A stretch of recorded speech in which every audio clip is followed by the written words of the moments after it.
DSE 2025年 Pair 1A 或者 1B 嘅 Section B 嘅第2條，咁今次繼續都係延續 Annie 嗰個 case 嘅。咁 Annie 嗰個 case 嚟講咧就佢係個 full-time university student 啦。咁佢去到 Part B 咧，佢就話未來因為佢會去一個 exchange program 嘅，咁所以佢就想將佢嗰個喺暑期工賺到嗰5萬蚊咧，就去做一個嘅投資啦。咁個投資就係一個2年嘅定期嘅 deposit plan 嚟嘅。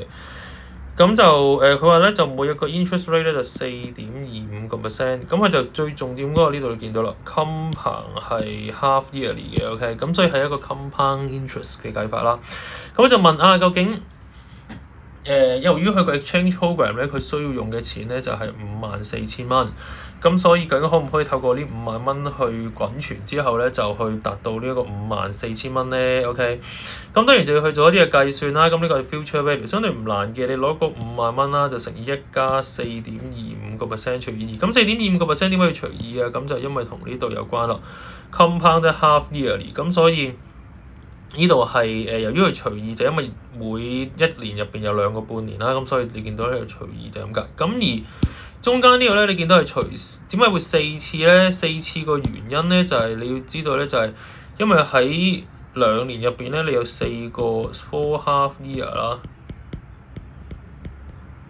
就 in 2 years time 啦。咁所以點解佢會係4就咁解啦。OK， 咁因為佢係呢個解釋就因為係你要計一計翻究竟喺呢2年入邊究竟有幾多個半年？咁譬如話，如果佢唔係 compound half yearly 嘅，佢係 compound 呢一個quarterly 嘅，咁你就要計下喺2年之後有幾多 quarter 啊？咁應該就8個 quarter 啦。咁而呢度變咗咧，就唔係除2就除4。咁當然呢個 case 係轉咗做compound quarterly 咁而家佢嘅計法就係咁就係跟翻 compound half yearly 去做。咁最尾計出嚟咧就係54,387蚊啦，咁係 to the nearest dollar 嘅 ，OK， 咁所以可能有機會有進位啦。咁佢最尾係夠錢嘅，所以你答翻佢係 enough money to pay 啦。咁點樣俾嗰3分2分計算啦？1分就係嗰個嘅determination 即係決個最尾個 decision 嗰個位啦。咁呢度咧最緊要個重點就係你計完之後咧，你要顯示嗰個嘅數值咧係大過或者大過等於54,000蚊咧，先係會繼續平卷嘅。OK，咁同埋最尾佢又做到係俾到呢一筆費用啦。咁所以如果你話計完發覺係細過54,000，咁其實就唔使睇㗎啦呢條。OK。